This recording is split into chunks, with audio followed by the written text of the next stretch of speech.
Tragic case of Atul Subhash. Atul Subhash का shocking case. Atul के साथ जो हुआ बहुत बुरा हुआ। तुम्हारी पत्नी है, अगर तुम पर गलत केसेस डाल भी दिए तो क्या हो गया, ऐसे ही होता है। मैं अपनी जान ले लूं और इसी से शायद सब कुछ बंद होगा। 34 साल की उम्र में अच्छा खासा सक्सेसफुल अतुल अपनी जिंदगी को खत्म करने की डिसीजन ले चुके थे। This case is a classic example of a woman using as a weapon the very law that was made to protect her. अबला नारी एंड ऑल। नमस्कार दोस्तों, मैं हूँ दीथी मौली और आज हम देखेंगे कि गोल्ड डिगिंग क्या होता है और कैसे ये किसी आदमी को बर्बाद करके रख सकता है। इस वीडियो को लाइक और चैनल को सब्सक्राइब कर दीजिएगा ताकि मैं ऐसी कंटेंट आपके लिए और ला पाऊँ। और इस वीडियो को आखिर तक जरूर देखना क्योंकि इस वीडियो में हम सिर्फ प्रॉब्लम को डिस्कस ही नहीं करेंगे पर उसका सोल्यूशन भी ढूंढ निकालेंगे। कहानी का शुरुआत होता है अप्रैल 2019 में जब अतुल सुभाष की मैरिज निकिता सिंघानिया के साथ होता है। इन दोनों का मुलाकात शादी.com से हुआ था। शादी के 1 साल बाद 2020 में अतुल सुभाष के बच्चे का जन्म हुआ था, पर निकिता ऐसी औरत निकली जो खुद घर पे ऐलान कर दिया कि बच्चे का देखभाल नहीं होगा उनसे। कोविड के टाइम जब हाउस हेल्प अवेलेबल नहीं होते थे तब अतुल ने अपना जॉब के साथ साथ अपना घर को भी संभाला, बर्तन धोए, घर साफ किए और अपनी बेटे का भी ध्यान रखा। तब निकिता के पास कोई काम नहीं था पर तब भी उन्होंने बच्चे का ध्यान नहीं रखा, घर की कोई कामकाज में हाथ नहीं बटाई और सारा काम अपनी जॉब को मैनेज करते हुए अतुल को ही करना पड़ा।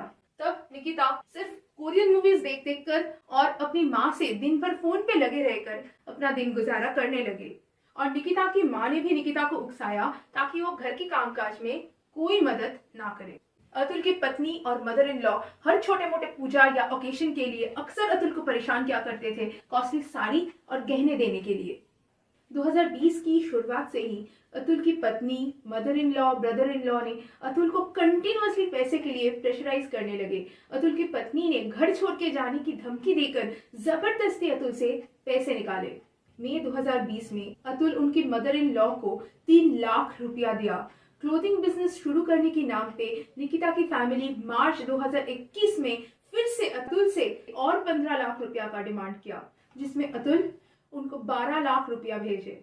यानी कि अभी तक अतुल कुल मिला के 15 लाख रुपया निकिता की मम्मी को हैंडओवर कर चुके थे। फिर जब अतुल को पता चला कि उनके दिए गए पैसों से बिजनेस की इन्वेंटरी खरीदने की बजाय 1 करोड़ की लग्जरी घर लेने का प्लानिंग हो रहा है, तब अतुल ने अपना सारा पैसा वापस मांगा।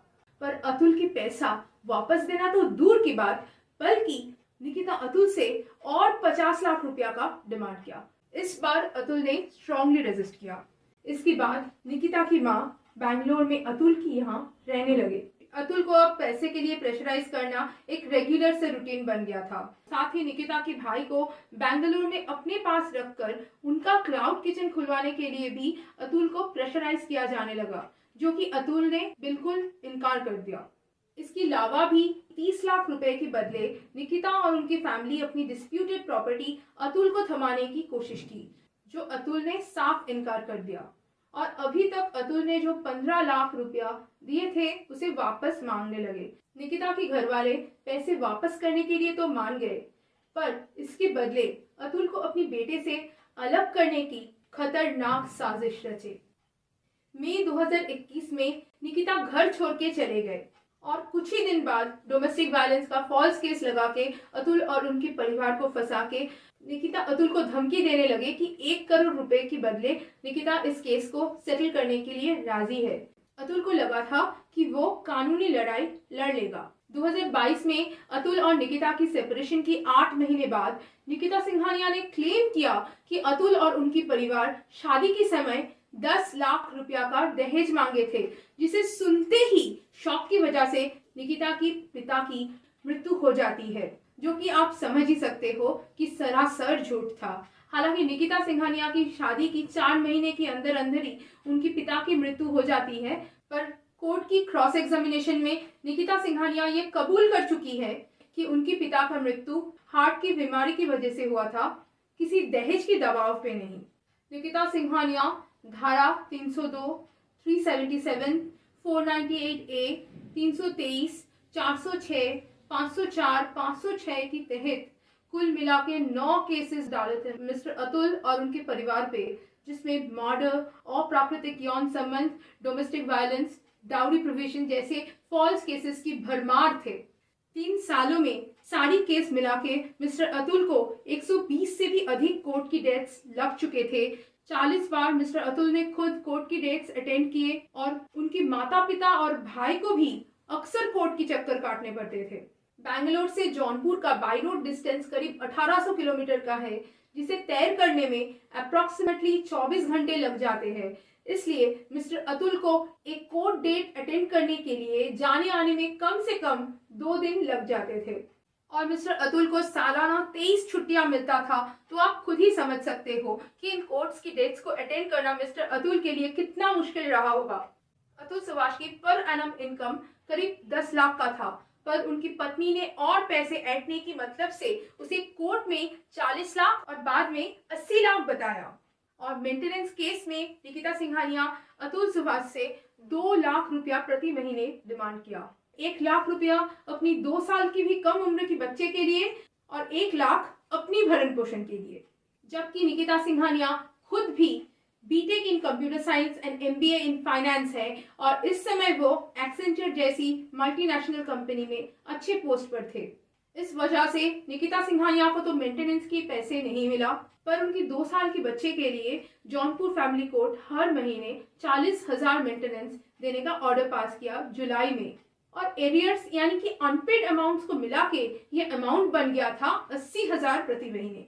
अब आप खुद सोचो, जिस आदमी का इनकम 84,000 प्रति महीने है, उनके लिए 80,000 रुपया पर महीने देना कितना मुश्किल हो सकता है।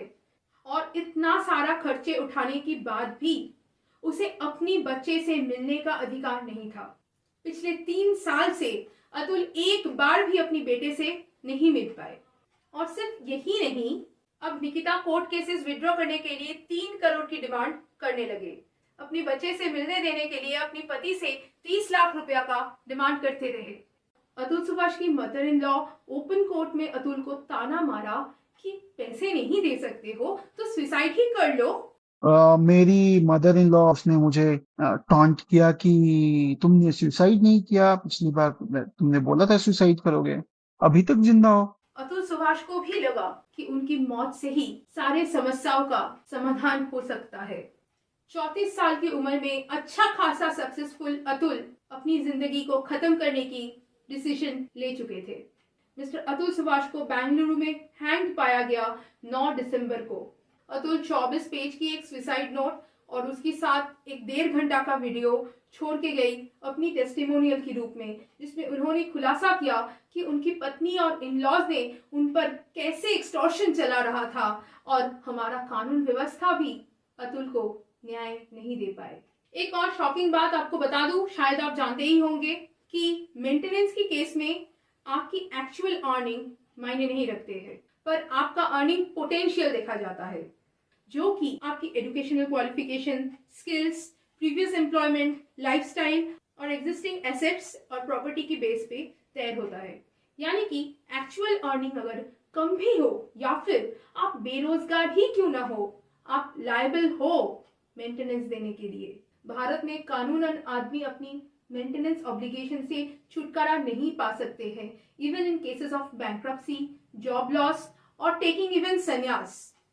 जॉब में अगर आप वॉलंटरी रेजिग्नेशन दिया है तो उसे अटेम्प्ट टू इवेड मेंटेनेंस के तौर पे देखा जाता है और आदमी को सेम मेंटेनेंस अमाउंट जॉब छोड़ने के बाद भी देना पड़ता है। मैक्स टू मैक्स आप 127 सीआरपीसी के तहत चेंज ऑफ सर्कमस्टेंसेस फाइल कर सकते हो, पर कोई गारंटी नहीं कि इससे कुछ होगा भी।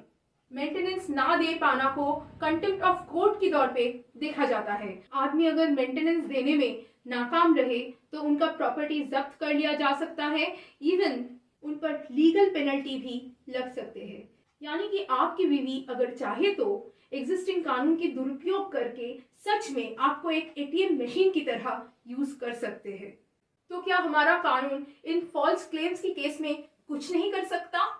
मेरे हिसाब से फॉल्स केस प्रूफ हो जाने पे एग्जेम्पलरी सजा दी जाना चाहिए, ताकि सोसाइटी में एक डेटरेंट पैदा हो और कोई भी औरत बिना सोचे समझे मुंह उठा के अपनी पति के खिलाफ फॉल्स केस ना फाइल करे। लेकिन ज्यादातर केसों में कोर्ट की राय भी औरतों की तरफ ही झुका हुआ होता है, क्योंकि हमारी इंडियन सोसाइटी का सेम ओल्ड रोना धोना, अबला नारी एंड ऑल। पर इन कानूनों का मिसयूज करने वाली भी कम नहीं है आज के दिन। सॉल्यूशन की अगर बात करें तो ज्यादातर एक्सटॉर्शन केसेस में हम गलती कर देते हैं कि हम पहले ना छोटा मोटा डिमांड मान लेते हैं बहुत जल्दी, जिससे कि सामने वाला का हिम्मत और डिमांड दोनों बढ़ जाता है और नेक्स्ट टाइम वो और भी ज्यादा मांगेगा। जिसको मांगने का आदत है वो तो आपसे बार बार मांगेगा ना, उसका लालच और भी बढ़ेगा। वो आपसे एक बार पैसा ऐड के चुप नहीं बैठने वाला है। तो एकदम शुरू से ही अपना पर्सनैलिटी को स्ट्रांग बनाइए। एक स्ट्रांग माइंड को इंस्टिगेट कर पाना मुश्किल होता है, ये हमेशा याद रखना। और मेरा आपसे एक सजेशन है कि शादी जैसी डिसीजन को हड़बड़ी में मत लीजिए। सामने वाला को अच्छे से जान पहचान के बाद ही, उसकी फितरत समझने के बाद ही शादी जैसी जिंदगी भर की जिम्मेदारियों की तरफ आगे बढ़ना। स्पेशली जब आप मैट्रिमोनियल वेबसाइट्स जैसी प्लेटफॉर्म्स की इस्तेमाल कर रहे हो पार्टनर ढूंढने के लिए। यहाँ तक अगर आपने वीडियो को देखा तो उसके लिए बहुत बहुत धन्यवाद। वीडियो को जितना हो सके अपने फ्रेंड्स और फैमिली के साथ शेयर करिए, ताकि कोई और को अतुल सुभाष की तरह अपनी जीवन का बलिदान ना देना पड़े। अंत में इस केस की और एक अपडेट शेयर करना चाहूंगी। सिंघानिया परिवार को पुलिस ने अरेस्ट कर लिया है। देखते हैं आगे क्या कार्रवाई होते हैं। कमेंट सेक्शन में जस्टिस फॉर अतुल सुभाष जरूर लिखिए।